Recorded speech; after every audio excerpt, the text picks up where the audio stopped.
Hi everyone, welcome to Psychedelic Conversations. This is your hub for engaging in deep conversations around serotonergic hallucinogens that alter perceptions, affect cognitive processes, induce mystical and spiritual experiences. Enjoy the show.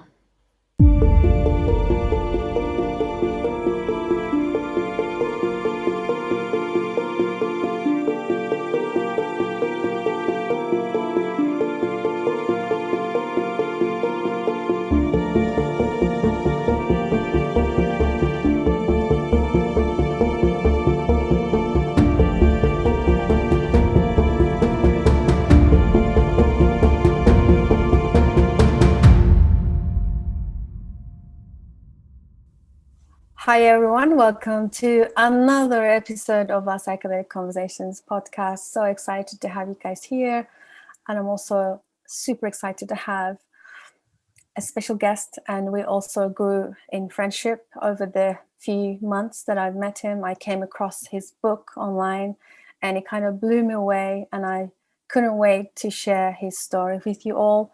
And let's welcome Gerardo Urias to our episode. Thank you and welcome. Thank you. Thank you, Susan. It's been a pleasure getting to know you as well. And I apologize for not attending more meditation sessions recently. Life has been crazy for me and nonstop. So as you can imagine.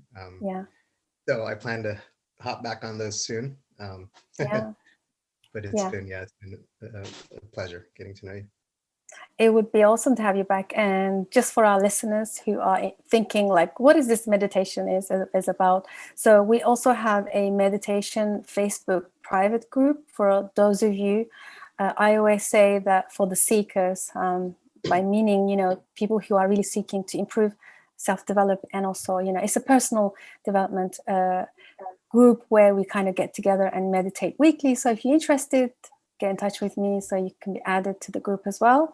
So today's episode is going to be about Gerardo's story of transformation, healing, recovery, resilience, learning, and hope. These are his words, and he has this short clip on his website that I cannot wait to share with you guys.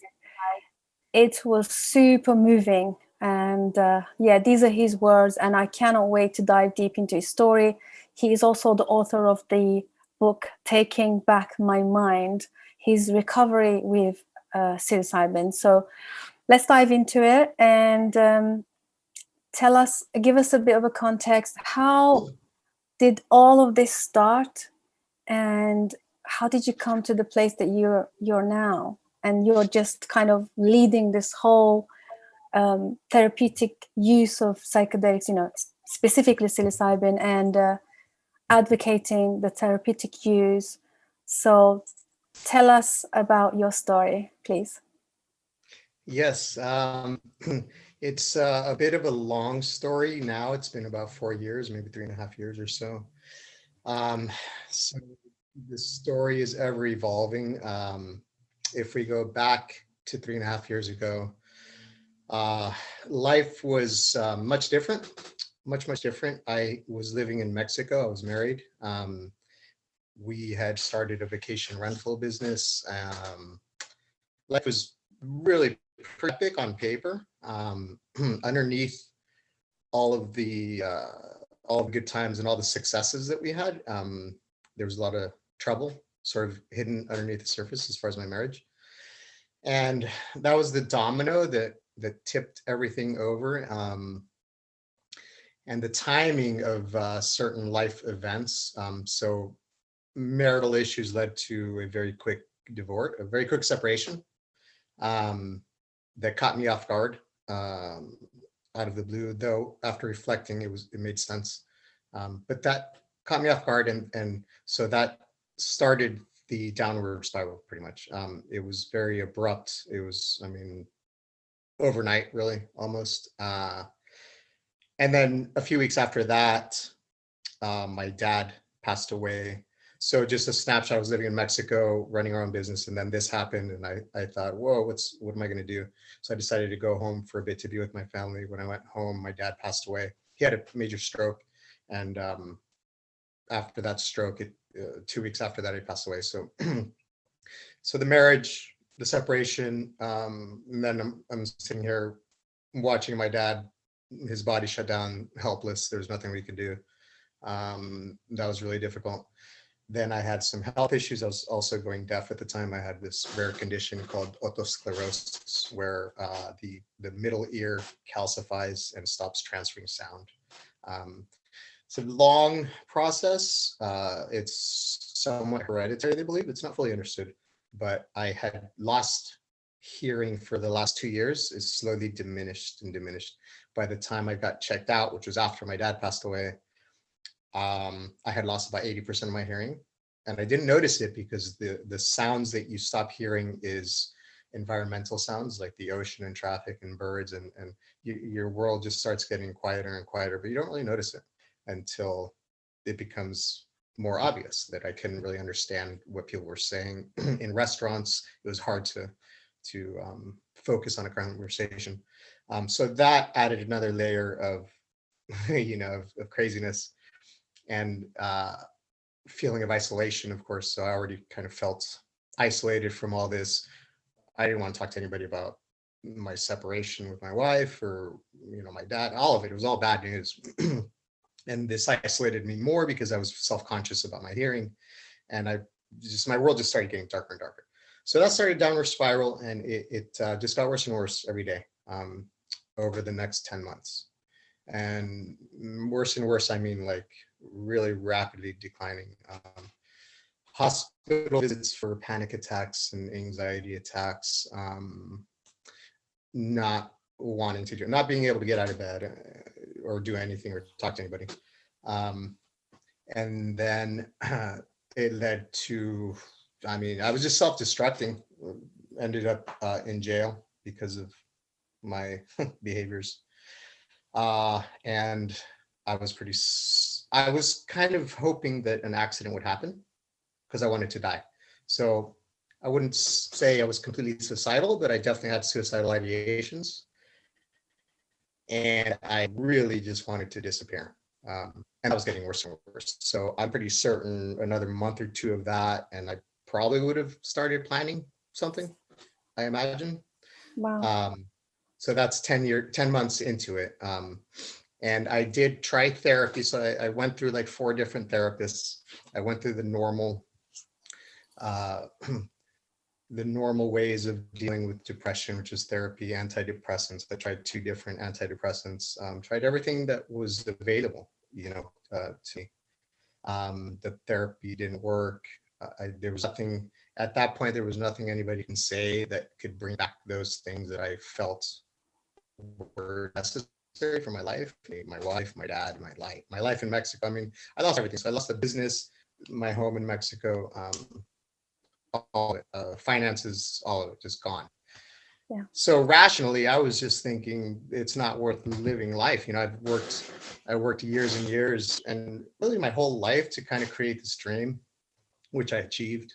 And then it all just fell apart like that. And so I thought, why am I going to try another decade of, of living and creating another dream when I could just lose it like that? So that was my mentality. And that's where I was. So after the jail incident, my brother he suggested I try magic mushrooms. He and I had eaten magic mushrooms a long time before in the past, and we are pretty open about it. The rest of my family is not at all, but he and I were. So he suggested I try that. He had heard that it helps with depression, and I had also heard of that from Tim Ferriss back 4 years ago. He had mentioned some things like that, and I started getting interested in it. So I kind of knew about it, but I didn't really apply it to myself. So he suggested it, and I thought, okay, might as well try something because, I'm not going to make it. So I thought, all right, let's try it. But I wasn't hopeful. I really didn't think it would work. I thought that isn't going to bring back anything either. It's a fun time on mushrooms isn't going to change anything. That was my mentality. So the day came, it was December 22nd, 2017. the Wintry Equinox. A lot of coincidences. Very, very. I reflect on it now that it's so funny that it was on that day, the shortest day of the year. It's so symbolic throughout human history of rebirth. The Wintry Equinox. Yeah. And it was a beautiful morning on the beach. I was staying at my sister's place, who luckily had a place right on the beach in Oceanside, ocean view, which I couldn't appreciate the value of that while I was going through all this. I didn't even go in the ocean. I surf. I love the ocean. I've always loved the ocean. Always, my entire life. I didn't go in the ocean once during these 10 months. And look at the ocean every day. And it actually became gray in my mind. I dive into this in the book a little bit. My world turned gray and dark, and I didn't realize until after the mushrooms, about a half hour into when we ate the mushrooms, everything turned bright again, and the ocean was bright blue. And I hadn't seen that bright blue in 10 months. And I just thought, what on earth is going on? Did I lose color? What happened? And I do have a hypothesis in my book that there's something that happens in the visual cortex with certain cases like depression, bipolar. I have a case study in my book of a man who has bipolar disorder, and he treats it with the Wim Hof method alone, and he doesn't take any medication anymore.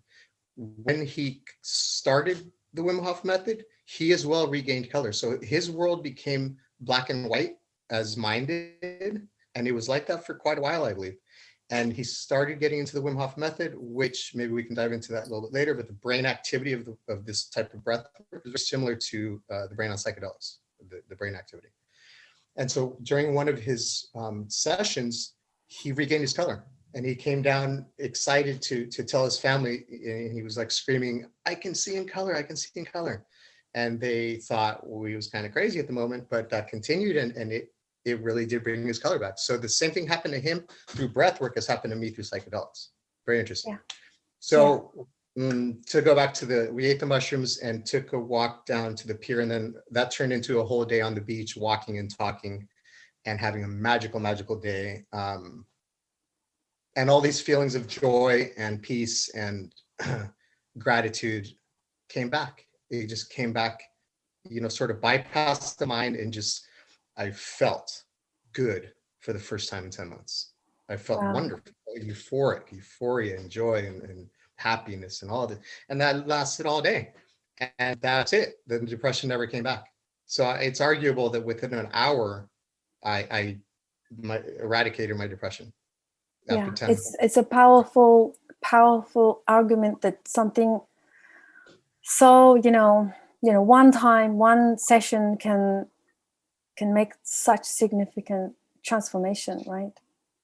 Knowing that, you also talk about the facts of, depression being the leading health issue globally. It's actually, coming from the holistic therapy, psychotherapy myself, I remember reading an article about 5 years ago that I never forget, that it said by 2020, the number one leading illness would be depression in the world. I think we're here now. It's happening. Yeah. Oh, it absolutely is. Yeah, there's mental illness is the leading cause of disability in the world. Over 1 billion people suffer with mental illness. The stats, there's so many staggering statistics. Yeah. Just lost the sound there for a second. Gerardo, I just lost your sound.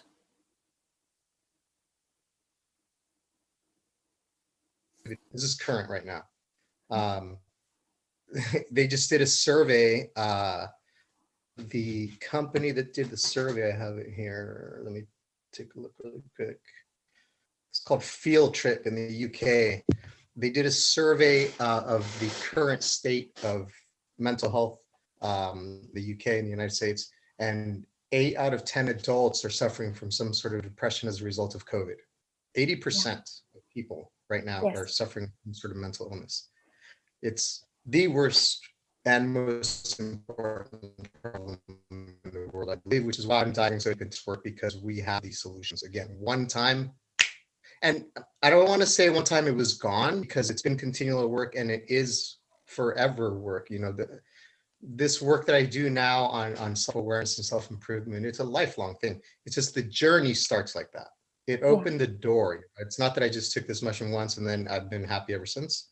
I've had incredibly challenging times. In fact, right now, I don't know how much we'll talk into what's going on right now, but I would say that right now, my life and the traumas I'm experiencing right now, I'm going through trauma right now, is even worse than that was in 2017 because of family issues. So it's continual work. It's just that the ability and the power that you gain and the insights you gain from this, it takes one time to realize these things on a heavy dose of psychedelic, and then the door is open. It's wide open. You have to do the work. It's wide open. It can and does take one time to see that. Yeah, I like that definition of, I call it the moment you crack open.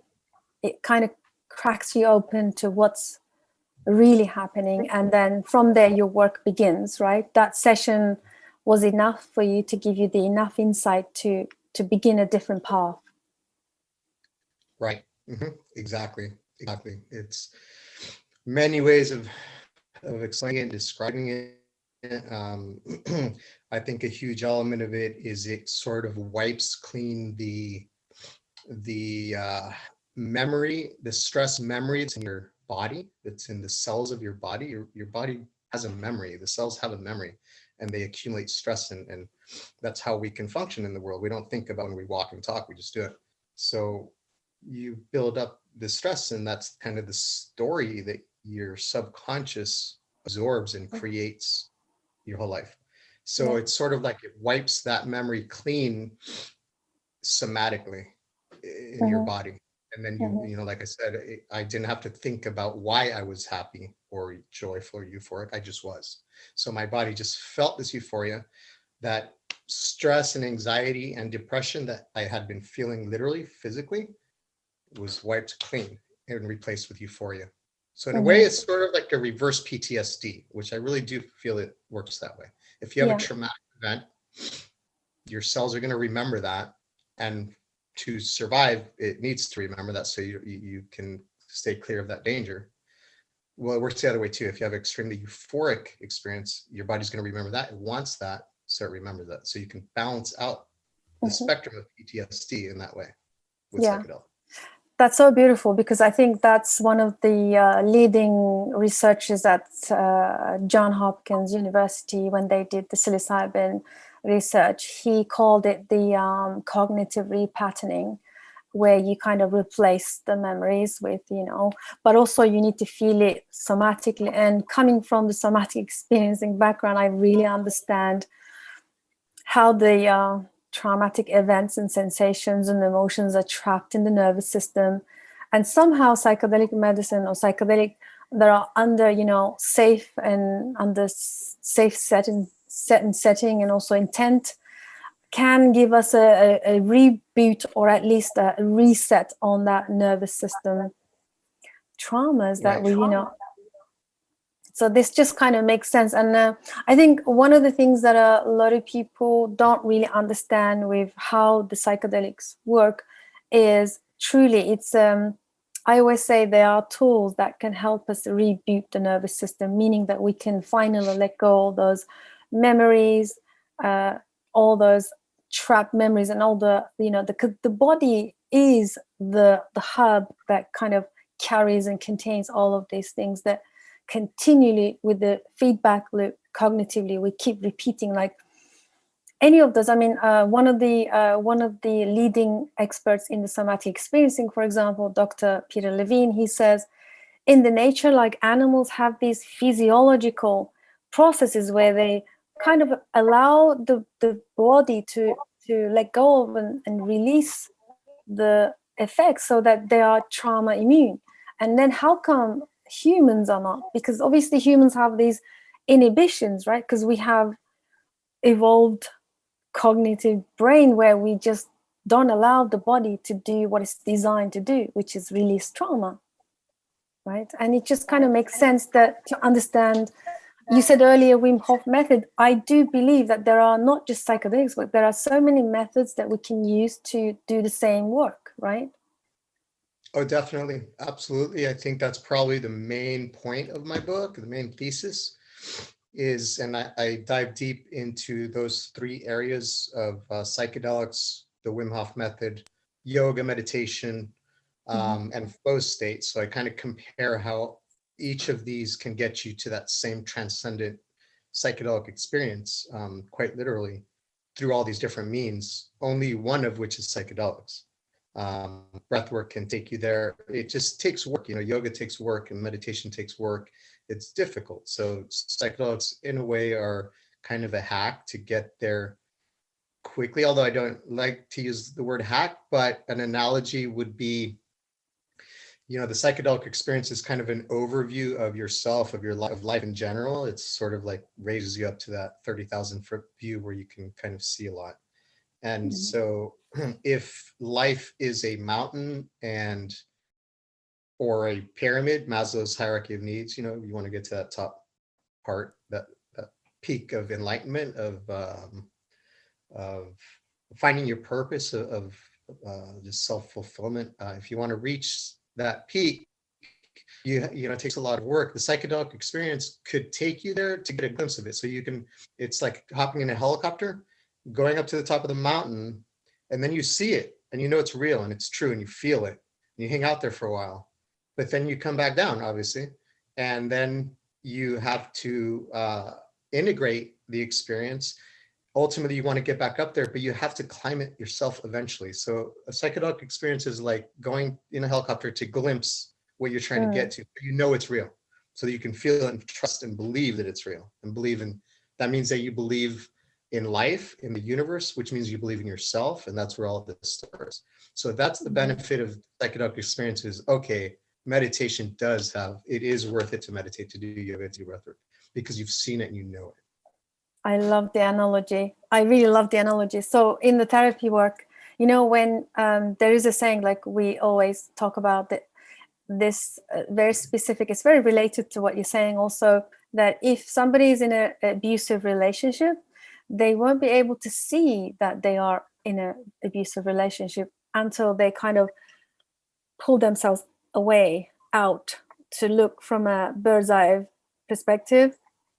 And that's why in therapy, it's always, it's kind of advised that you need to take yourself out of this thing that you're in, to be able to see it clear and to see from a higher perspective.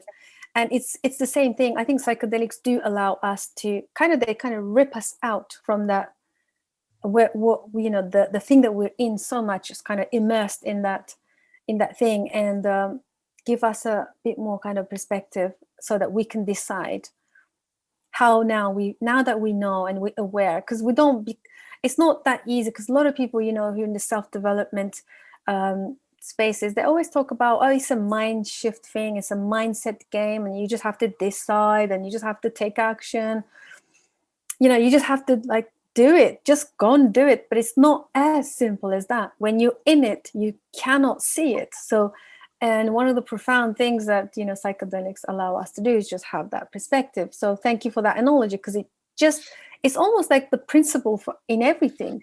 This is the same principle in any type of healing or transformation, whatever it is that we kind of feel stuck in. You just need to remove yourself for a while, just to gain that perspective. So that's very powerful.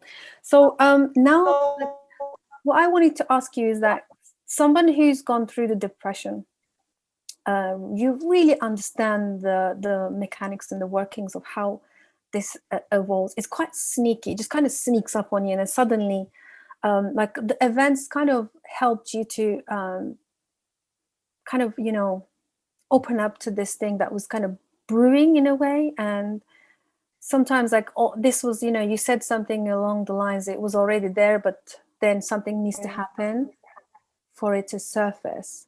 It's almost like everybody I meet who's gone through some sort of transformation, they know that this was already there. Somehow they kind of blocked it, distracted themselves, but then an event comes so fast that literally breaks them out of this. And then and then come depression. I mean, depression for me is just an amazing opportunity for healing.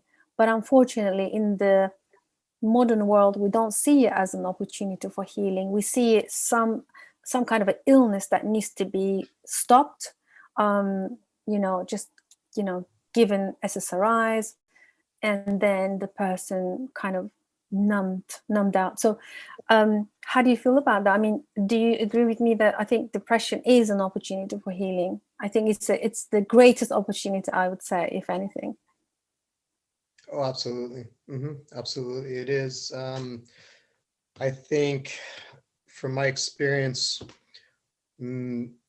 depression and any feeling you have really is the result of identification and attachment to that story.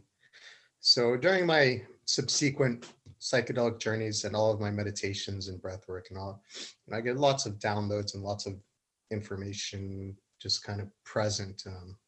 It feels like downloads. And I've realized how much we are controlled by our subconscious. I also read a lot of Dr. Joe Dispenza and Dr. Bruce Lipton, who believe very much that up to 95% of our behavior and personality itself is subconscious. It's these subconsciously pre-written programs that we have learned to habituate during childhood, especially in our whole life. So most of our story, which is subconscious, we don't think about this. We don't walk around during the day telling ourselves our story.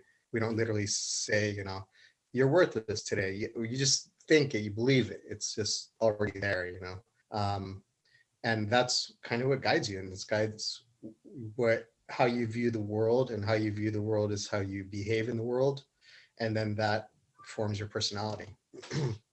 And so these stories are what lead to depression, anxiety. If you have depression, then you're sad about your story. If you have anxiety, you're scared from your story, and you become attached to that. So where I had the story, again, subconscious, that life was epic and great and amazing, and this is how life is going to be forever. A beautiful wife, a beautiful life in Mexico, and it's amazing. So that became my identity. I attached to it, and that's what I was. Then it falls apart, and like, oh my God, well, what am I now? Who am I now? There's that identification. You're lost. Dr. Gabor Mate is probably the world's leading research on addiction and trauma and childhood trauma. And he says that trauma is a loss of self, that all trauma is essentially a loss of identity, a loss of self. And that is rooted in childhood trauma, really. He's really brilliant. And so it's these attachments, and you can go so deep on why your personality is the way it is. And again, it goes back to childhood. You probably know of attachment theory. I'm starting to study that more and more, that the first 2 years of your life pretty much dictate who you're going to become, who you are now. And I mean, how do you remember? You don't even remember your first 2 years, but at the time you were conscious, and every single thing that happened to you based on how your caregiver gave you attention then dictates if you're going to become anxious, avoidant, if you're going to have OCD, which I do have OCD. I'm very, very organized in OCD, and I've realized more and more that that's been a survival mechanism that I've grown up with, because I grew up in a very chaotic environment. And now I'm OCD because of that. It makes me feel safer. I've been diving deep into what makes me feel safe, what doesn't. It all goes back to childhood family stuff. So it's essentially identification and with the story, and that's where this powerful mechanism of psychedelics and meditation can allow you to rewrite that story. So you need to unidentify and just watch that attachment. And really, the Buddhists have been saying this for thousands of years. Attachment is the source of all suffering. So just no attachment, no self is the way that nature is. That's reality, and the types of things that you can understand during these experiences. Yeah. Isn't it a blessing and a curse, this evolved brain that humans have, this evolutionary brain that we have and carry, is a can be a curse and a blessing at the same time. Because, thanks for touching on the attachment styles. I think Dr. Matter is so great, doing such an amazing job. And, in the somatic experiencing, like we call that the pre-verbal trauma before the age of 2, when, you don't understand the abstract concepts, and then you can't speak to explain, and obviously your frontal cortex is not developed. So that's why I think somatic experiencing is very powerful, the concept of it, because then everything gets stored in your nervous system as a sensation. So like, having an OCD to cope with the mess, having all of these coping mechanisms, of course, it's no brainer that these are, we've developed and, created these ways to cope with the internal emotional chaos, right? And it just makes sense. So one of the things that I want to just quickly ask you, and also I think worth talking about, is again, coming back to the self-work or self-development space. There's so many concepts and information out there on kind of detachment. Like the whole point of the self-work is detachment, so that we do not suffer anymore. From my understanding, I think what lacks is the capacity, because sometimes what we understand intellectually, it is almost impossible to do this, practically. It's not practical at all. If now that we're in the, digital age, and information is in seconds available to all of us with a tap of a finger, we learn like so many concepts and esoteric philosophies on detachment, and how to, kill your ego, and how to overcome these attachments so you can be free, and so on. But then it's easier said than done, right? And my theory has been for so long is that because we lack capacity, and like you said earlier, like psychedelics are not the answer. Wim Hof breathing, or any kind of breathing, like yogic breathing, all kind, like meditations, all of these, they don't just hand over this result to you, but you just got to keep working. And my understanding is that work is the way we build capacity, the emotional resilience, so that finally we get to a place, okay, I'm okay with just being nobody. I'm okay with nothingness. I'm okay with my existential thing and my childhood trauma and attachments and so on. What are your views on that, the capacity? Because a lot of people that I meet daily struggle. They get it conceptually, intellectually, but somehow something is missing. There's a gap in between doing and knowing. What are your thoughts? Absolutely. I think that's the difference between the conscious thought and the subconscious thought. The subconscious thought is always going to drive you. You can have that glimmer of, okay, I can do this, but do you really believe in it? That's your subconscious. That's who you are. And that's the disconnect there. And that disconnect is our prefrontal cortex, our analytical mind, talking us out of it because it doesn't vibe with the story that we really believe. So we can believe one thing and try and tell yourself another, but it is very, very difficult. And if you have to train it, just like a sport. I make some sports analogies in my book.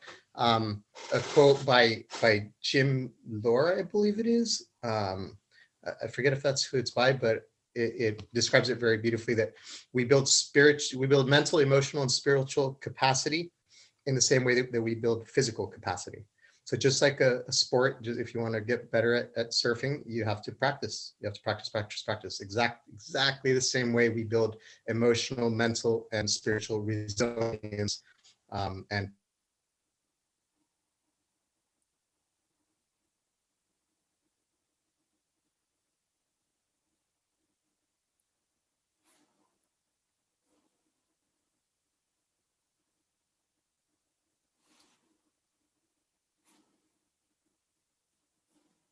the parts of you, and we have this prefrontal cortex. It's very powerful and very good at analyzing things and figuring out problems and equations, things like that. But on the flip side, it's also overcomplicates things and makes things very difficult because we don't truly believe a lot of these things. Now you have your body. So you have your mind, your brain that's in the driver's seat, and then you have your body, which is the vehicle. Okay. We have ever increasing science now corroborating the fact that all of these neurotransmitters that we have, endorphins that we have, make us feel good. We have ways of shutting down the prefrontal cortex through psychedelics, through breath work, through meditation and yoga. All of this is, again, very similar brain activity. So the problem is our thinking. That's where we are right now in evolution. That's the problem. So, let's simplify it.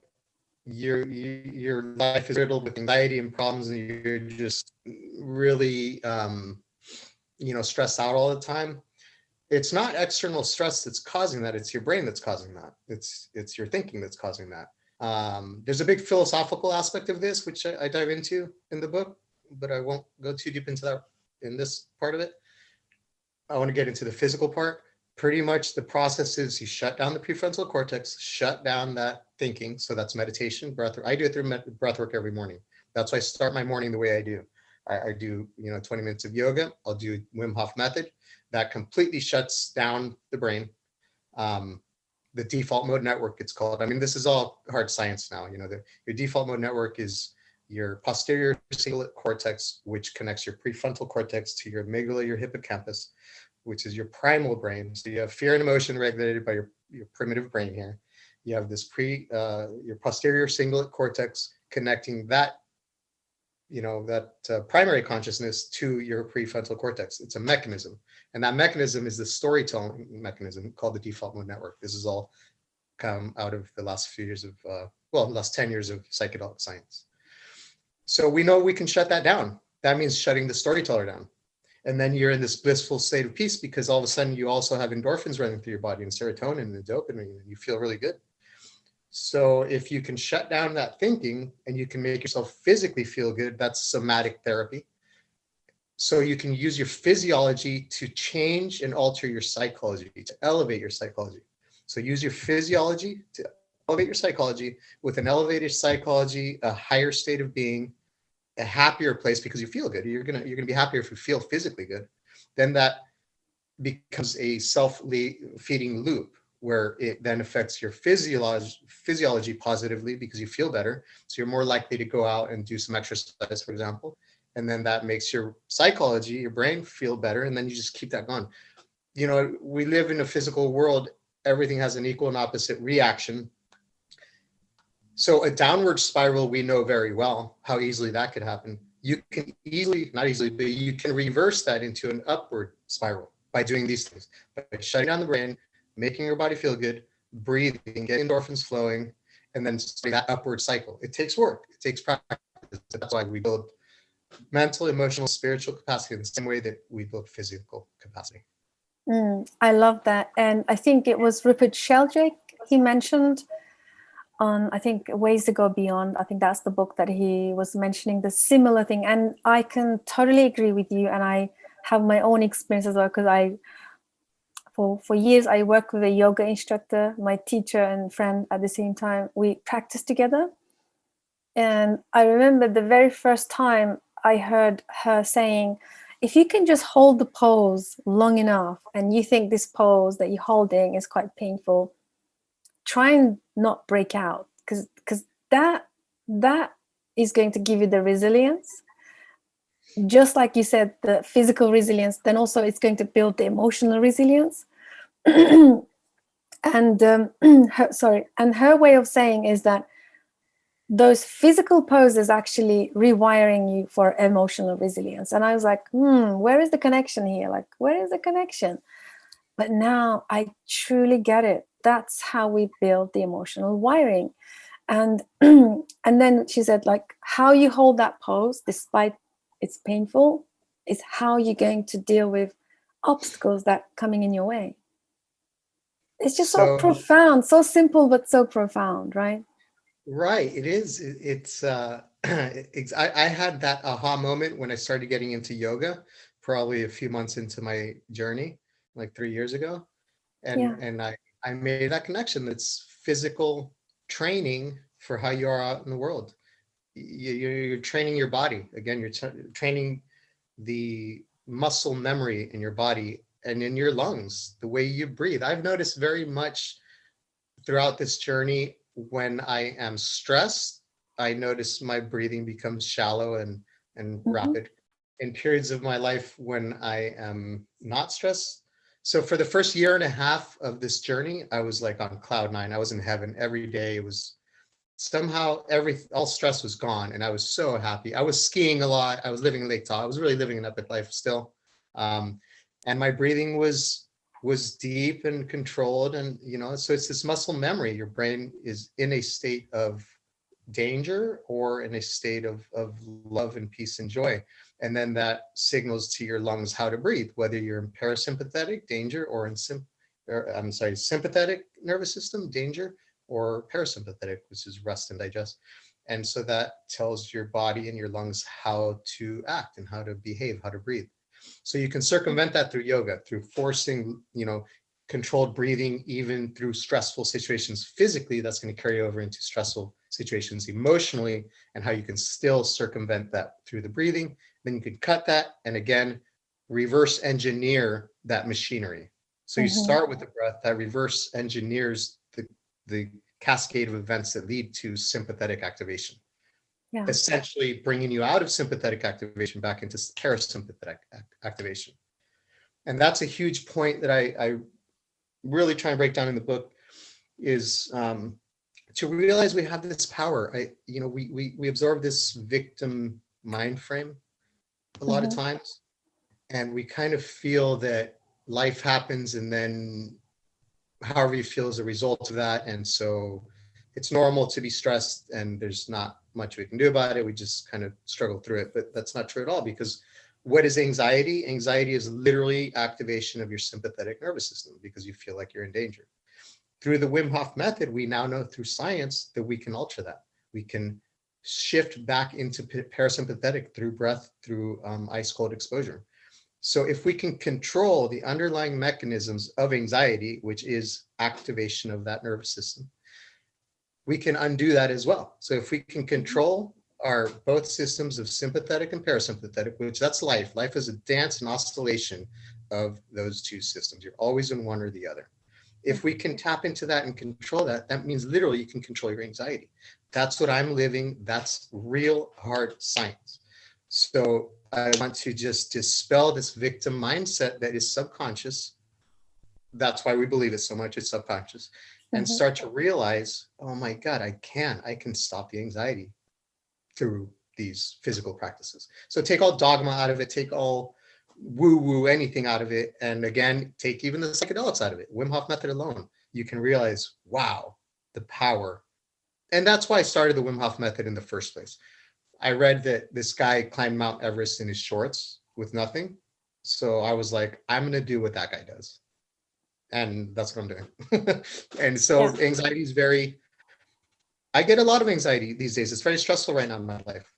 I do want to put that forward. I'm going through an extremely stressful time in my life for finances and family reasons. Deep rooted things. I do this every day though, and I cancel it out. I neutralize the anxiety and stress so I can still thrive every day, and I do. So this is possible for anybody. I don't have an easy life, but you can do what I can do. Anybody, and that's what Wim Hof says. Anybody can do what I can do. Yeah, I really like that. Yeah. It's so beautiful and inspirational. I think that's why, humans, when we connect like that, watching someone else, just like you, doing something you think it's only they can do and you can't do this. And the level of inspiration that comes from watching other people do.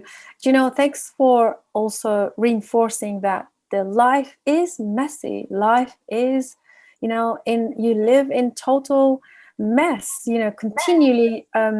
There will be obstacles, there's things going to be thrown at you. And this is a good way to kind of make it clear to our listeners that psychedelics, they don't remove obstacles for you. They don't remove life's pain and messiness. They give you the resilience.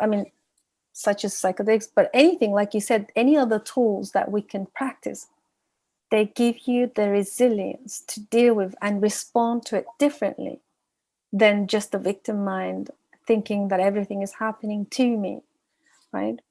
Yes, exactly. So Nothing happens to you, it just happens and then you react to it. yeah, I think this self-awareness is just growing more and more. I think with the tools that you mentioned, also my own journey, and I realize is actually ultimately about the self-awareness, and that keeps growing so that we become fully centered and aligned with our own gut feeling. So finally then we can make decisions, we can respond in a way that is more positive than we kind of take ourselves out of this victim mindset. Because I think a lot of especially the post-pandemic world right now is quite a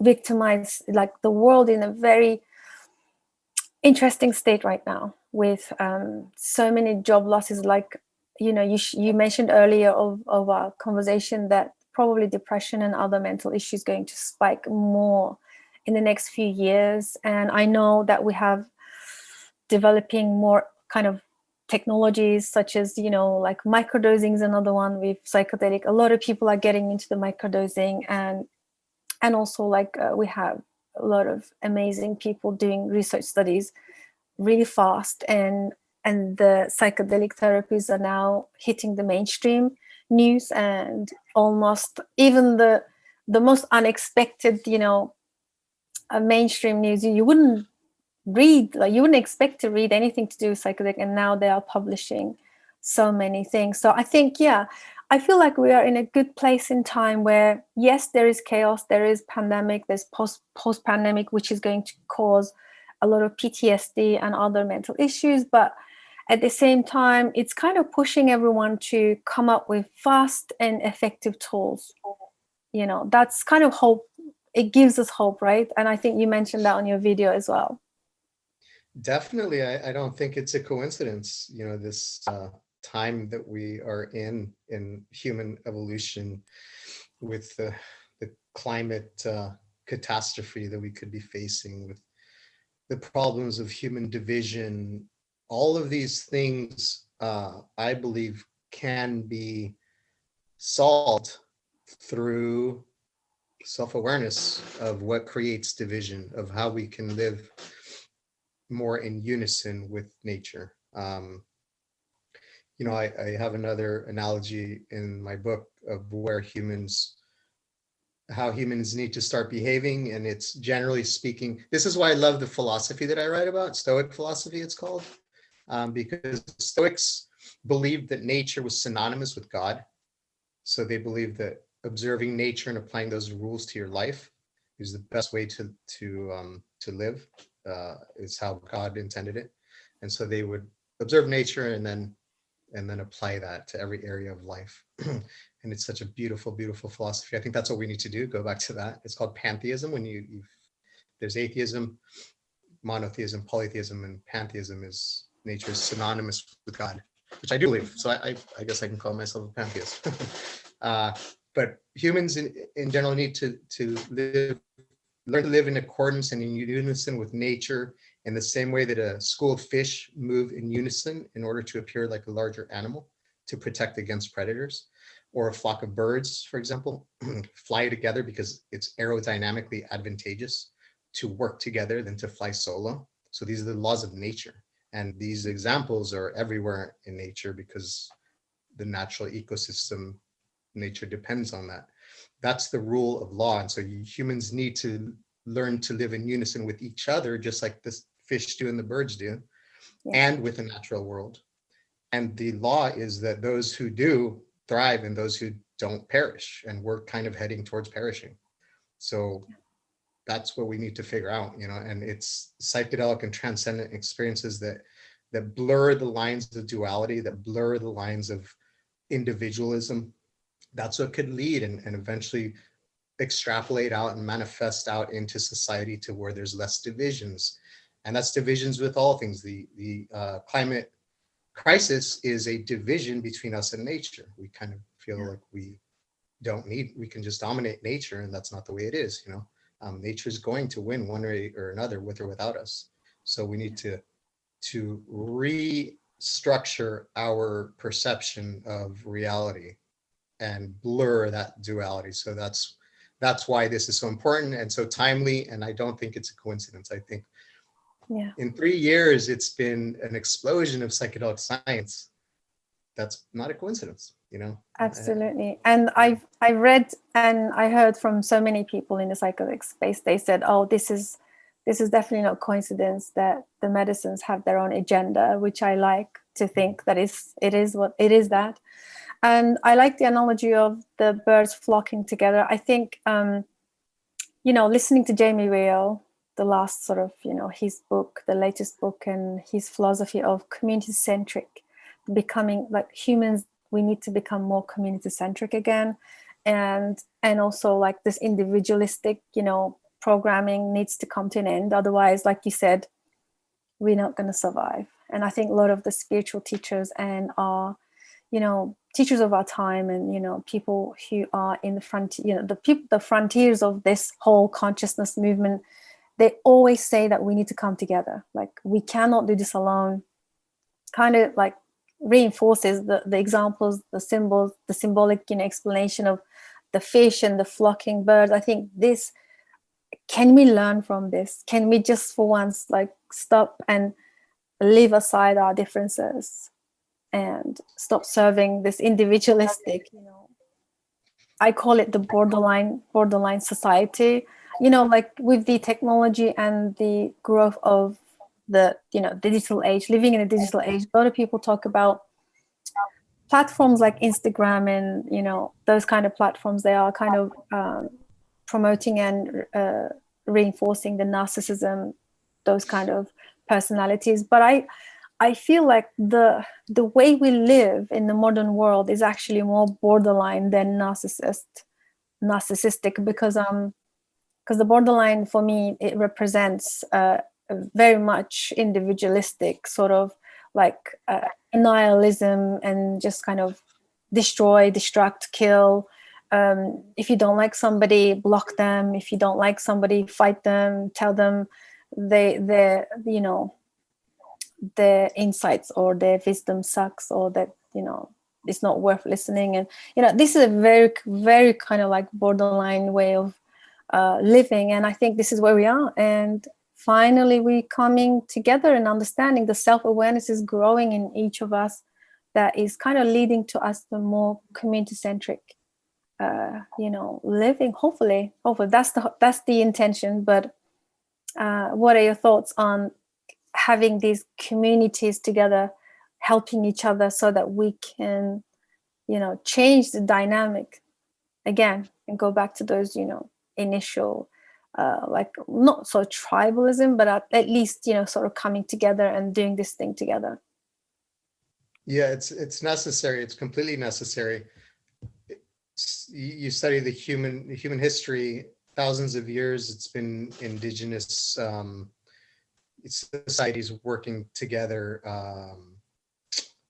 Individualism was not nearly as heavy as it is now over the last 50 years or so. The Industrial Revolution, and just take the last century and the influx, the rise of capitalism. It's just fed the fear mechanism that's in our minds and our brains. Mm-hmm. And it's all that individualism is coming from fear, the need to amass this mass amount of wealth for one person is fear-based, that they'll lose that money that they need so much, that we need so much. It's all, again, subconscious. You don't even think about it. It's who you are. It's who you've become, who you have been surrounded by. That's another interesting thought, is who you are in itself. You're just a product of your environment. We are just mimicry of our upbringing. We mirror and replicate and mimic what our parents and our environment did. So who you really are, if you dive into it, is just a reflection. Language itself is just mimicry of sound. You learn language just by listening and then spitting it out. So who you are is just a compilation of what you have observed, you know. This is where the psychedelic experience helps to start to disassemble that. So you can see, wait a minute, okay, I've learned this from this person, from this person, from this, or this is why I'm OCD and yada, yada. Seeing that you are a mirror image of your upbringing, then you can begin to disassemble it and work on those parts, you know. And that's the answer, I think, is everybody needs to realize that most of what we do is probably fear-based. So it's coming from an illusion of the story that we're telling ourselves. Usually it has to do with finances. And then we have this individualistic thinking of let's amass a mass amount of wealth. And that's not in unison with nature. We need to figure out a way to work together for the whole. A quote by Marcus Aurelius, one of my favorite Stoic philosophers, is what's bad for the hive is bad for the bee. Again, observing, he was literally observing a beehive and bees and how they operate and how they work together. Yeah. And thought, okay, what's bad for the hive is bad for the bee. How can we apply this to our own life? What's our hive? Our hive is the earth. Okay, there's a climate crisis going on. What's bad for the hive is bad for the bee. Well, for what's bad for the earth is probably bad for us. So you apply these things and it's logical. It's just logical. That's where individualism has to start fading away. And individualism is a result of that strong line of duality and that strong separation from our fellow humans, from our brotherhood of humanity. So we need to get that back. And how do we do that? We get into these transcendent states where those lines are blurred. We can, and empathy, empathy for one. I mean, we need to have more empathy. What brings empathy? This meditative state of consciousness brings empathy. And, that's, again, pretty hard science. Through all the MDMA clinical trials that they've done with PTSD, they've seen that we can induce empathy. Again, going back to the machinery that you are, if you want to have more empathy, there's ways to do that. You know exactly which neurotransmitters to activate. Oxytocin creates empathy. So let's induce oxytocin. How can we do that? We do that through MDMA. We can do that through breath work. We can do that through a flow state. Flow state is something that I'm really diving deep into. I don't know if you've read Stealing Fire by Stephen Kotler. Yeah. I haven't read it all, but I've read a lot of his writings, and I'm read parts of them, and I've researched flow state. It's in my book. Flow state, if we can tap into that alone, and Stephen Kotler believes this too, that can save humanity. Because really, essentially, flow state means that you're optimizing your brain function by up to 500%. They have done studies on high-performing CEOs where learning and memory retention goes up 500% when they were induced in an artificial flow state through transcranial stimulation. 500%. Wow. So, and that's no psychedelics. That's just a lot of things induce flow state. Sports, a lot of extreme sports, getting into that zone fires off oxytocin. They've seen this. Oxytocin creates empathy. So again, go back to all the machinery, take the dogma out. We can do this. We can start from inside, use our physiology to elevate our psychology. All of a sudden we have more oxytocin in our blood. Then that means we have more empathy. Everybody on earth does that. We have an earth that has more empathy, a humanity that has more empathy. And then that will help save the earth, I love that. I love this hard science, but it's actually quite simple to understand. It's quite simple. And that's why I do believe that psychedelics are going to play a massive role in kind of activating these kind of, because, it's coming back to the, so how do we tell somebody who had never experienced the flow state in their lives, right? It's almost like telling somebody who's never ate chocolate, like, how do you explain what does it taste like, right? I'm always more interested in what can we do so they can get that one first little taste of what it is, and then they can replicate it. Again, Joe Dispenza says that you're a walking farmer, right? You're a walking farmer. You have everything inside of you. Okay, so I understand that intellectually. I have everything inside of me. how do I activate it? Okay, so I feel like psychedelics can be one outlet. Breath work can be another. I mean, I know people who go through like a yoga session and then DMT releases and they suddenly tap into the flow state. And then I met people who do this through just meditation. Some people just by walking in the nature and just kind of stillness, silence, right? And I think you're right. I think we need to kind of, probably the ultimate work would be to help everybody tap into those states more and more and more, and kind of move away from the chaotic victim mindset, checklist, daily checklist, like it's almost like hamster on the wheel type of life that we live in the modern sort of industrialized, world. I think we need to maybe start creating little windows, like open little spaces where we can just do nothing and turn inwards. I think this is going to be the way forward. And I'm glad you are talking about this in your book. There's so many things we can cover. Is there any like specific thing that you love to talk about from your book for our listeners that really kind of moved you and then really was that aha moment?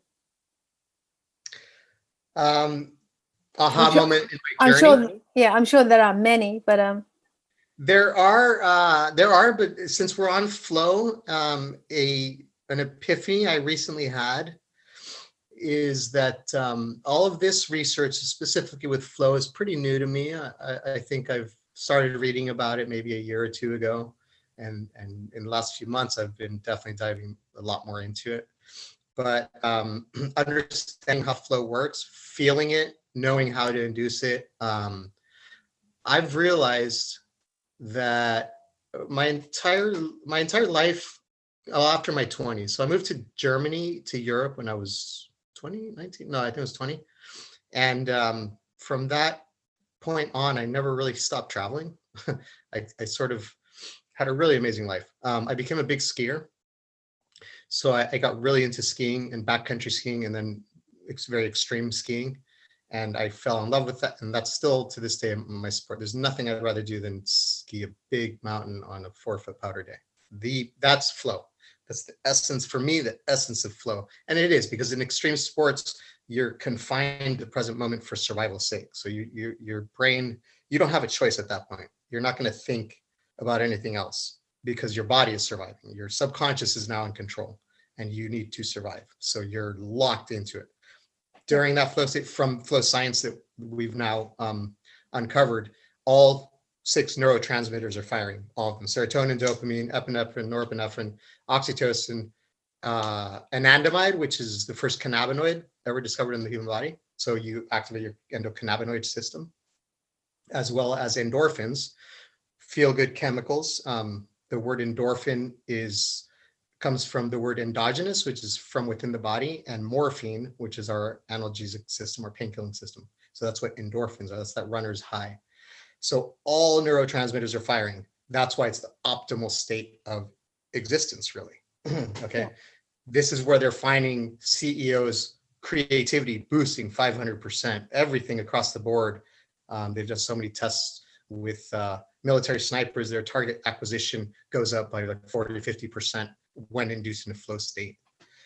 So from my 20s to, now, my whole life, I've lived in a very creative manner. I've lived a really epic life, and I started writing this book in Lake Tahoe. So I was skiing every single day. I was working up on the mountain.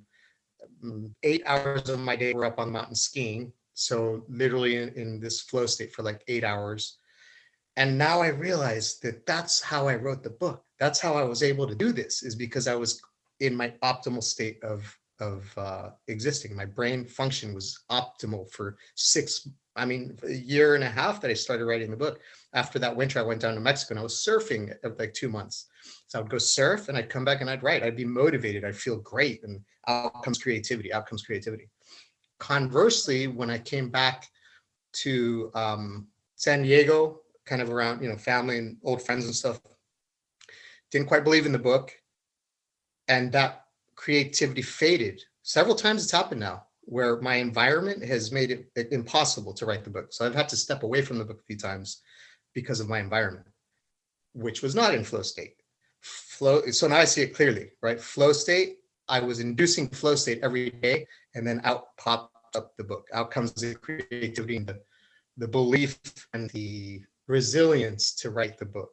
And that's how I got it done, was because I was in flow state for so long. I didn't even realize or connect two and two until I was thinking about it. I was thinking about flow state and thinking, that's exactly how it gets done. Tap into flow state. Go do something, an activity that gets you in flow for a few hours, come back and do some work, creative work. And you'll have a 500% chance that that'll come to fruition. Absolutely. And that's probably why I think a lot of the influencers and CEOs, they have their own way they step away, and so they can kind of, immerse in some kind of activity to activate the flow state, right? Exactly. That's why all of these, very successful people that you read about, they have their morning routines. They have very physical routines to break down into that machinery and use the physiology to, elevate that psychology so you can pump out creative work. Amazing, isn't it? Once you understand the mechanics, it's just so simple. To be honest, like every person that I speak to in this space, these conversations lead me to understand one thing. Truly, everything is so simple.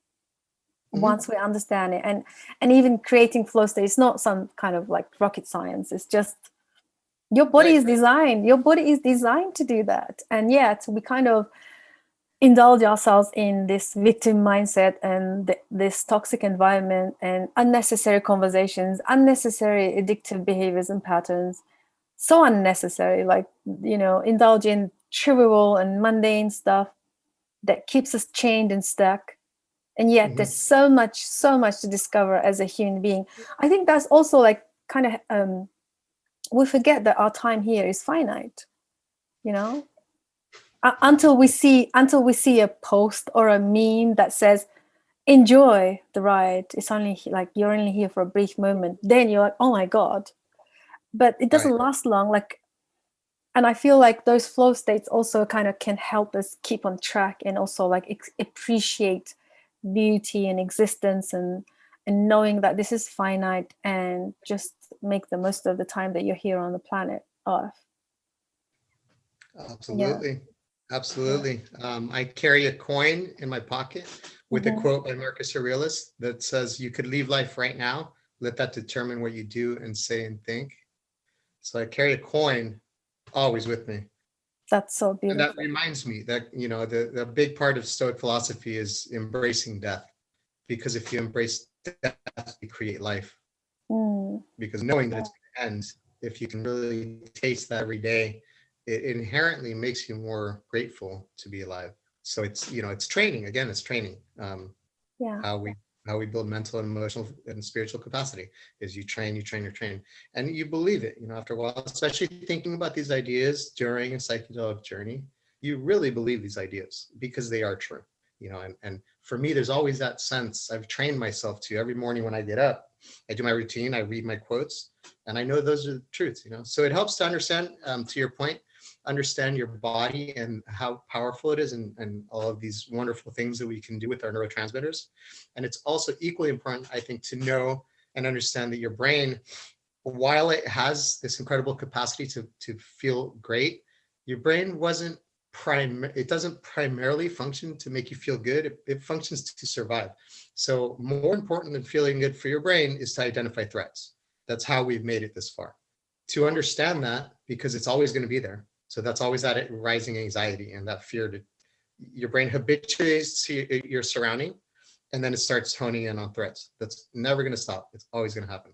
So to understand, though, that that's not real, that's just your brain doing what it does to survive, and understanding we're not in physical danger nowadays, mostly, if we're lucky in these parts of the world.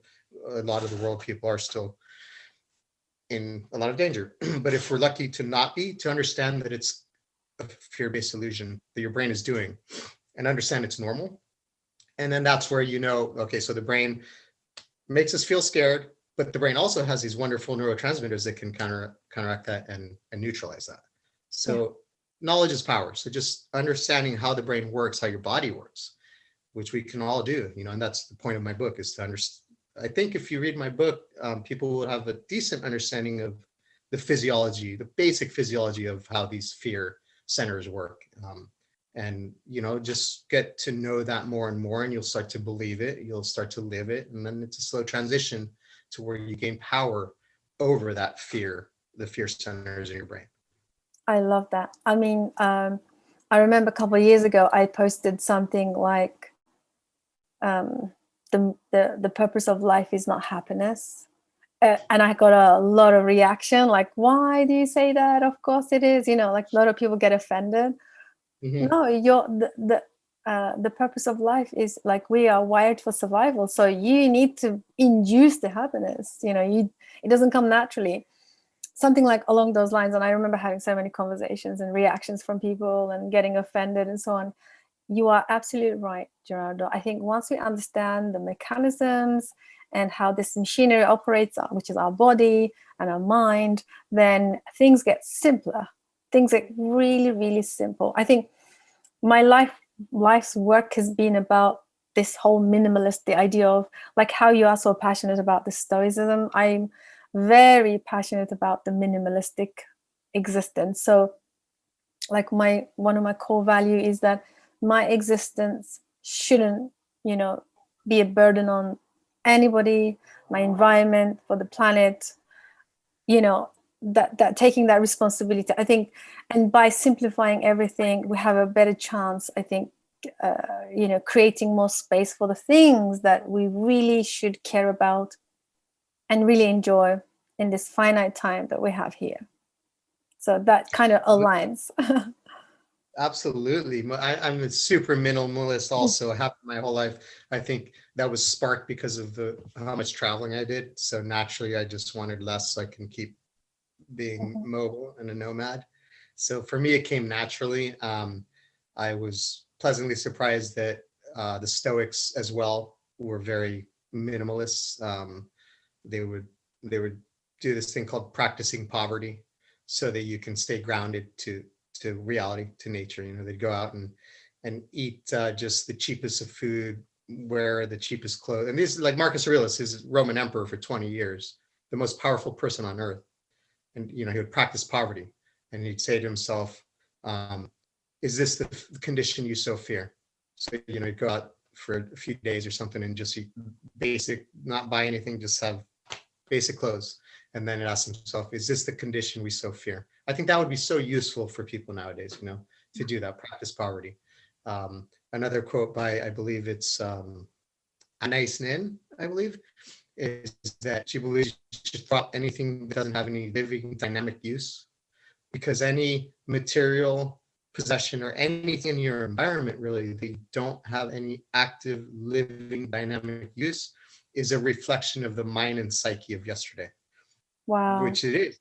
It's I've absorbed that a lot, and I'm still a minimalist, and I try and stick with that rule, that if you're not using it, it is a reminder of the past, whatever it is, and you don't need it, and it's not serving you or the world or the ecosystem or anything. And it makes life much more simple. Just like if you have a cluttered room, a cluttered home, it's going to lead to a cluttered mind.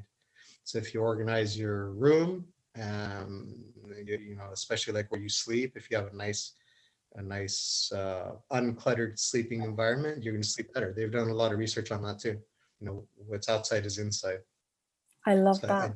I definitely think the minimalism is very important, especially nowadays.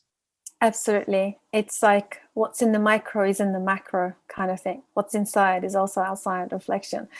These are so beautiful concepts and points. And, coming to understand one thing, that everything we spoke about in this episode is like they're all tied together with a fine invisible thread. Like once you go down the psychedelic therapeutic use of psychedelics, and you go down the path of breath work and then the meditation, and then suddenly you find yourself in this minimalist life choices, and then that leads to the stoic kind of philosophy, and then it leads to the nutrition also, like the fasting, because fasting is also amazing discipline, right? I feel like all of these, suddenly all these little threads tie into this one thing, and it's just simply being a authentic human, that just experiencing this life for what it is, without attachments, without, you know, too much clutter, and just kind of having this, just so that we have space and openness to bring out more of the soulful living than attachment, full of attachment and kind of distracted living. So beautiful. I think a lot of people who are embarking on this path, they always say, oh, you fast, so do I. Oh, do you meditate? So do I. Do you do this? So do I. Like, it's just kind of a very natural progression towards being this simple, authentic human being, I find. Definitely. Absolutely. And I think, yeah, and I think I have a feeling your book reflects all of that and more. So I just want to say thank you for writing this book. As we coming to end of our conversation, I also want to touch on the documentary that you're working on, and maybe you can talk to us a little bit about that, and then maybe your last sort of message to our listeners and from your journey and where you're at now. That would be amazing. Definitely. Yes. Thank you. It's a very magical story once again. God, whole life has really been quite magical, despite a lot of trauma. But that's the beauty of this, is the person shift and being able to choose what you focus on. It's a skill. And I feel I practice that and work on it, and I have acquired that skill, and I continue to try and make it better, to focus on all the good things, because there's so many good things. So I am shooting a documentary about this whole story, my story, and it's essentially the making of the book, which happened serendipitously, and it's all the universe doing, really. It's kind of interesting because the way it happened organically is when I was in Playa del Carmen, when I was living there and separated from my wife, I moved into a hostel to get away from the situation. And I was in that's when the depression started. So I was in a really bad place. I was drinking a lot. The hostel, there was a little bar. It was a really fun hostel, actually, but I was too lost in my depression to have fun, but I was drinking a lot. And so the bartender that was there, she would be the one pouring me all the drinks. And I was there for like a few weeks, and I'd be going to the bar every day. From there, I moved home, and the separation happened, the divorce happened, and that went on in that route. About a year later, so after I ate the mushrooms and I started this journey, I started writing the book, and I was posting things about the book, and that sort of started growing. And then this bartender, my friend Camila, reached out to me, and she's like, "Hey, remember me?" She's like, "I'm the one who's pouring you all those drinks." I was like, "Yeah, what's going on?" So she had been kind of following me a bit, and she's like, "Yeah, I'm interested in what you have going," because she was in a dark place at that time too. And she's like, I'm struggling, and I'm interested in what you're doing. I'm a videographer, and I was wondering if you wanted to make like a little commercial for your book or something." So I thought, oh, well, that's a pretty cool opportunity. All right. And so we started brainstorming. That led to us taking a trip down to Oaxaca and filming mushroom sessions that we both did, interviewing local Mazatec indigenous there about magic mushrooms, the most beautiful, majestic place you could possibly imagine in the high mountains of Oaxaca. Just so surreal and so incredible, so incredible. And that month or 2 month trip turned into one of the best, most important trips of my life. So we documented this whole journey, and that started the idea of the documentary. And then we're like, "Oh my God, this is gold. We have to continue this." And so we did that, and I came back here, and we made that video clip that you saw. So that's kind of the start of the documentary.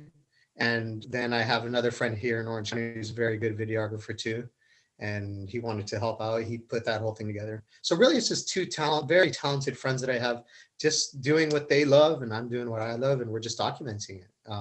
And we're going to continue doing this, and document how the book is progressing. The book's actually getting pretty popular here in San Diego. I'm at the Ocean Beach Farmers Market. If anybody's listening to this who lives in San Diego or in Southern California, every Wednesday we're at the Ocean Beach Farmers Market. I've partnered with San Diego Psychedelic Society. We're raising awareness, taking memberships for the society. We're holding town hall meetings.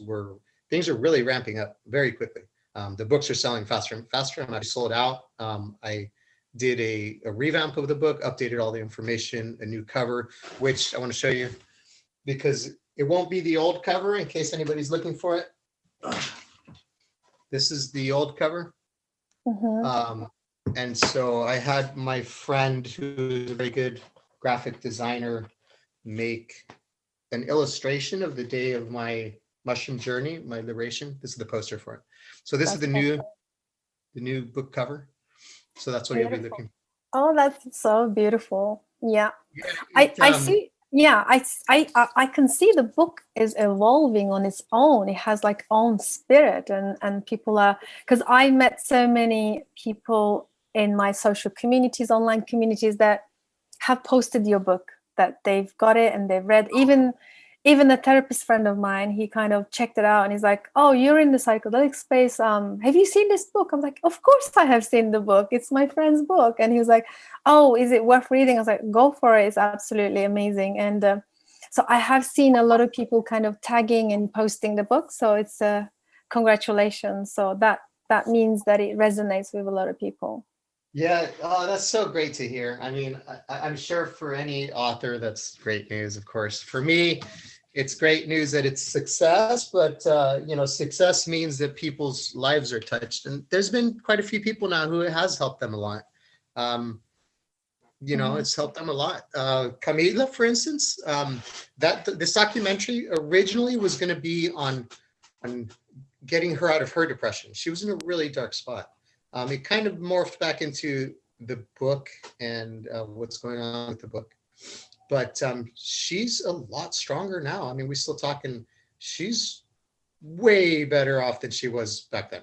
So I've watched this really change her life and quite a few other people. So for me, success means that it's helping a lot of people. And that makes me feel so good, Amazing. And there is nothing there's nothing more valuable than telling your story in the most authentic way that can really touch people's lives and really give them hope. I think for me, this is a sacred mission. And I said to you earlier when we started the conversation, I said that I watched your clip that your friend you guys did together, and it kind of moved me to tears. There is something so profound about the authentic storytelling that moves everybody. Right. Yeah. Right. I do realize that's the power of the book. I've had several people tell me that it's very real, very authentic. I do try and maintain authenticity and just real, raw story of my life, of what I'm going through, because that's what people need to believe, to connect. Vulnerability builds trust, and you need that trust to build a connection.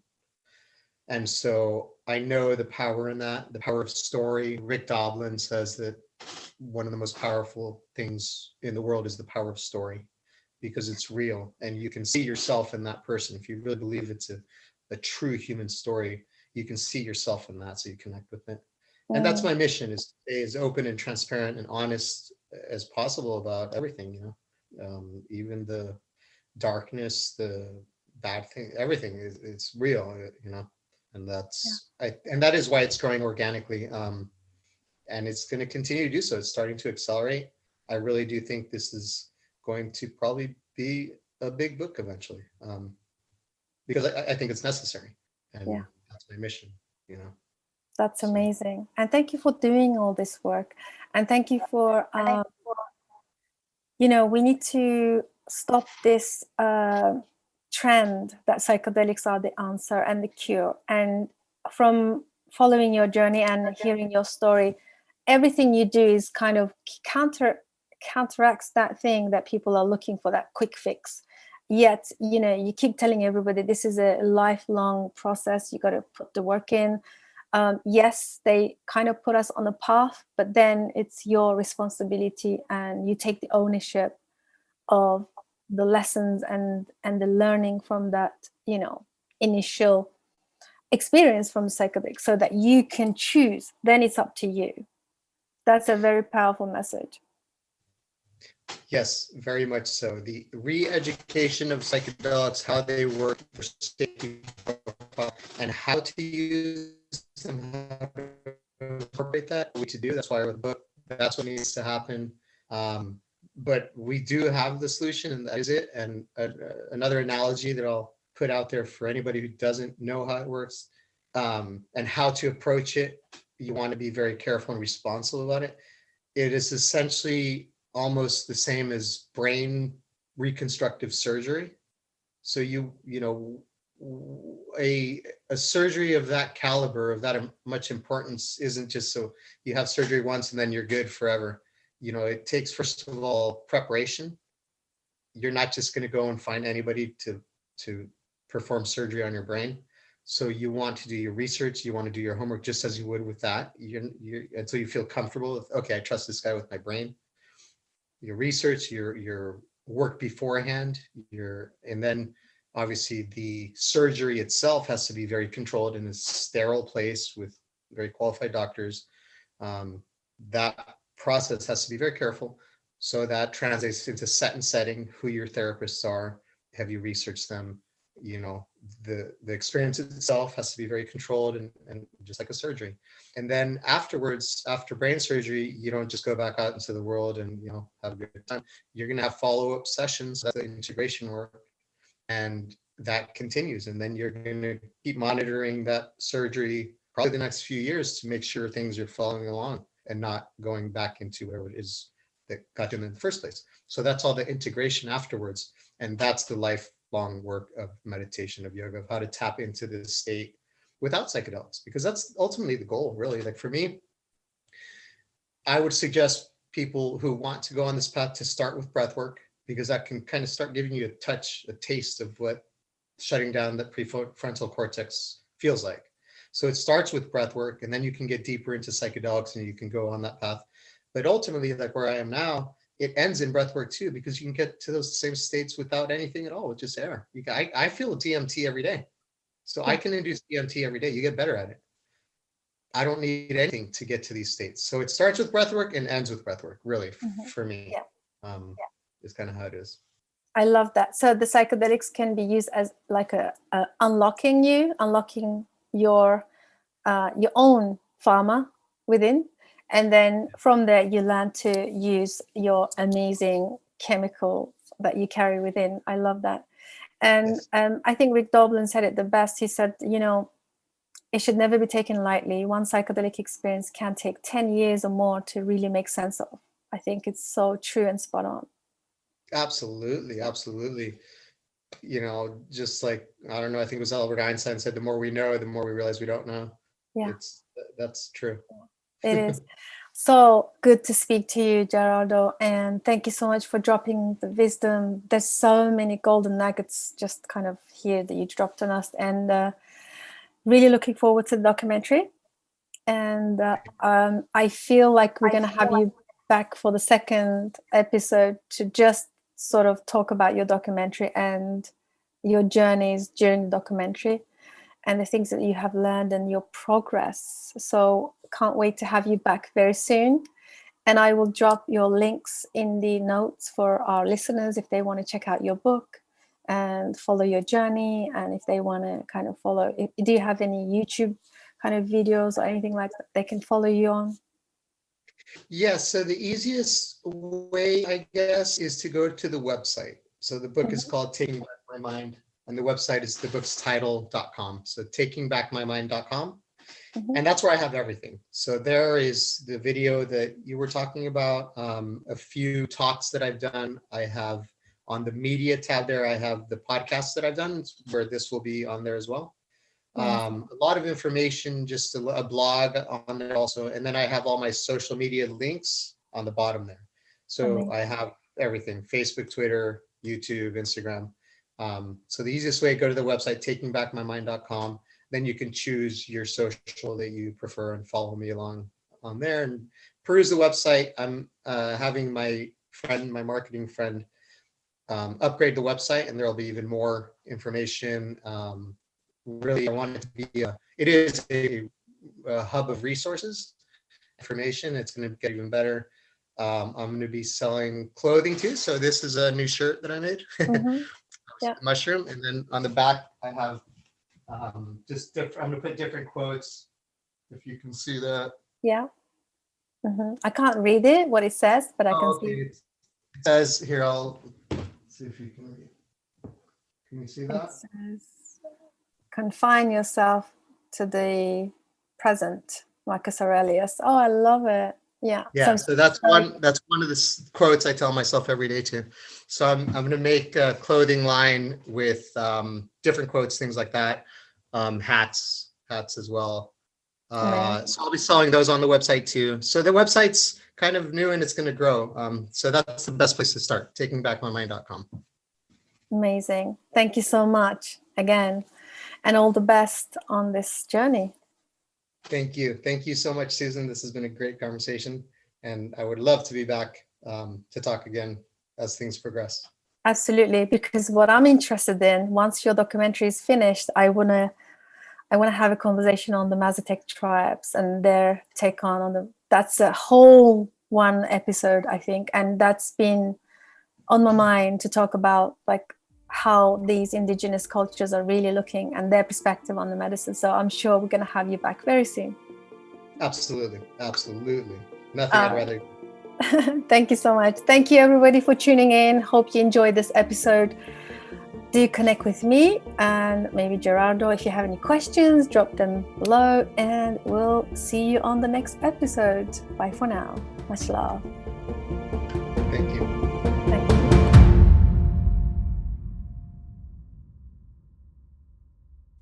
Thank you so much for joining us. Psychedelic Conversations podcast is designed to educate, inform, and expand awareness. For more information, please head over to psychedelicconversations.com. You can also share with your friends or leave a review so that we can reach more people. You can also join us in our private Facebook group to keep the conversation going. This show is for information purposes only, and it is not intended to provide mental health or medical advice. Thanks for listening.